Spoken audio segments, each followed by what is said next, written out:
Paz, shalom, shalom. Eu quero falar com vocês hoje sobre José, essa linda história que fala sobre sonhos. Então, se você tem um sonho, fica aqui comigo que Deus vai falar no seu coração. Mas antes, me segue ou envia para aquela pessoa que está precisando para ter mais conteúdos como esse, direto do trono dos céus. No capítulo 37 de Gênesis, o Senhor fala a história de José, né? Como começou a história de José.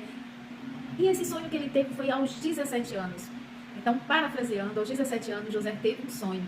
E aí ele fez o que nós normalmente fazemos, né? Ele contou desse sonho para os seus familiares, para as pessoas próximas. Então, a primeira chave que eu quero deixar aqui para vocês: não conte os seus sonhos. Porque nem todo mundo, mesmo aquelas pessoas mais próximas a nós, realmente torcem, né, pela nossa evolução, pela realização dos nossos sonhos. Então, guarde os seus sonhos e conte só para Deus.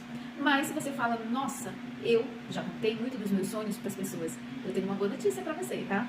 Deus, ele é especialista em restituir, em refazer histórias. E quando Deus te dá um sonho, mesmo que você fale para outras pessoas, mas é Deus quem vai realizar, e não são essas pessoas. Então, José, quando contou esse sonho, a vida dele mudou completamente, né?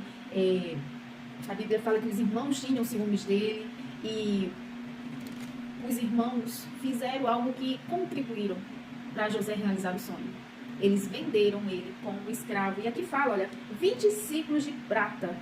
Como as pessoas já estavam voltadas para o material, né? Então eu fico aqui pensando que os irmãos dele ficaram com inveja porque só estavam vendo a parte material, né? Então a inveja leva a isso, a você querer demais servir a Mamon. E não devemos agir dessa forma, porque Deus é quem nos sustenta. Então não que não devemos correr atrás dos nossos sonhos, mas as nossas intenções devem estar voltadas para o que o Senhor quer que eu faça. E Jesus, né, ele foi vendido também por 30 moedas. Então não negocie os valores, os princípios, porque isso são inegociáveis. E quando a gente vai ver a história de José, esse mesmo sonho que ele teve, e aí se revoltaram contra ele, a Bíblia fala, né, que ele foi preso. E quando ele estava preso, ali na prisão, o que foi que tirou ele da prisão? O sonho de Faraó. Então, o lindo da vida é isso, porque aquilo que te feriu, ele pode ter em alguns momentos ter pensado, nossa, por que eu fui falar dos meus sonhos? A partir do momento que eu falei dos meus sonhos, as pessoas se revoltaram contra mim. Então, pode ter sim carregado uma culpa. Mas Deus é tão lindo que quando ele estava, e como ele tinha o coração reto, ele estava ali na prisão.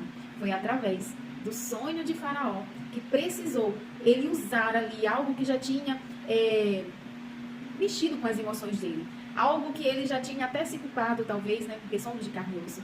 Mas isso, Senhor, até isso o Senhor usou para honrar e glorificar o nome de Deus, que tinha dado o sonho